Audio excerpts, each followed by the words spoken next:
नमस्ते प्रणाम। मेरे यूट्यूब चैनल पे आप लोग का स्वागत है। और देखिए, मैं एक बहुत सुंदर सा विवाह गीत, शिव विवाह गीत सुना रही हूँ। आप लोग सुनिएगा और सुन के चैनल को लाइक सब्सक्राइब करिएगा और कमेंट में बताइएगा कि मेरा गाना आप लोग को कैसा लगा। सुनिए। पुरुबाही देशवा से आवे का जोगिया, पुरुबाही देशवा से आवे का जोगिया, अरे बैठे लाया सना लगाई रे लालनमा, अरे बैठे लाया सना लगाई रे लालनमा। अरे भीख नाही लेबै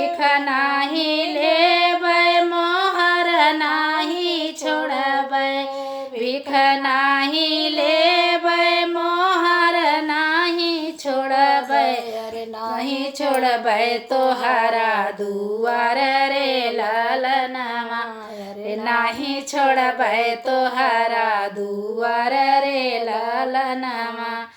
अरे तोहरे ही घर बाटी गौरा रनियावा, तोहरे ही घर बाटी गौरा रनियावा, अरे ओनहु से करबै बियाह रे लालनमा, अरे ओनहु से करबै बियाह रे लालनमा।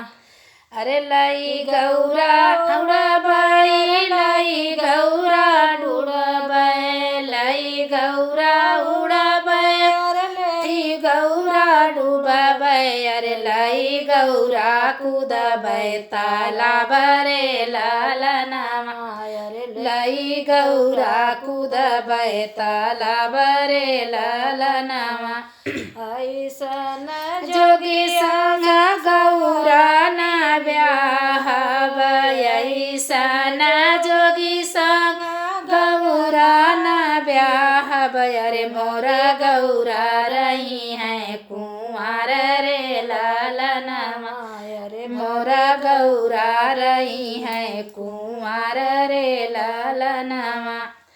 भीतरा से निकली है गौरा रनियावा, भीतरा से निकली है गौरा रनियावा, अरे माई लगे समझाई रे लालनमा, अरे माई के लगे समझाई रे लालनमा।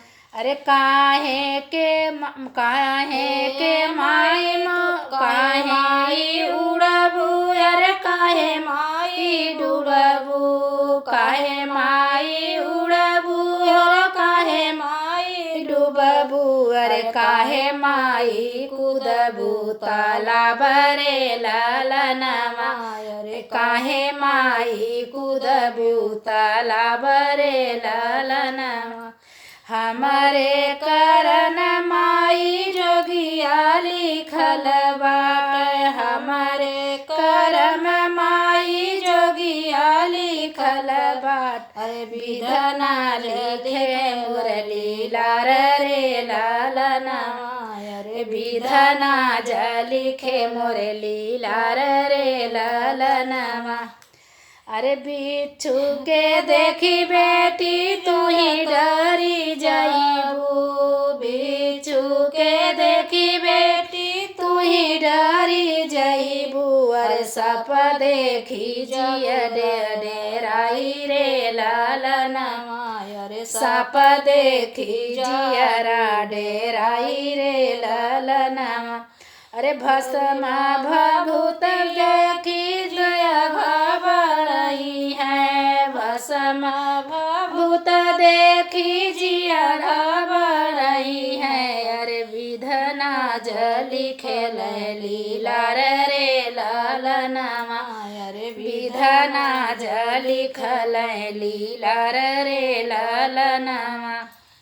बिच्छू बनी माई सखिया सहेली, बिच्छुआ जबनी माई सखिया सहेली अरे सपवा बनाइब गले हार रे ललनमा अरे सपवा बनाइब गले हार रे ललनमा भसमा भभूत माई झारी पोछी लेबै भसमा भभूत माई झारी पोछी लेबै अरे अरे रही अरे इह लिखल मोरे लीलार रे ललनमा रे विधना लिखे न मोरे लीलार रे ललनमा अरे पुरुबाही देशवा से अवै एक जोगिया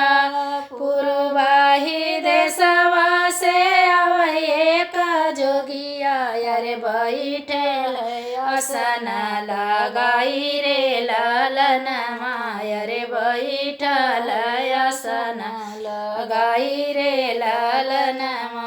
कैसा लगा मेरा शिव विवाह गीत? आप लोग सुन के कमेंट जरूर करिएगा।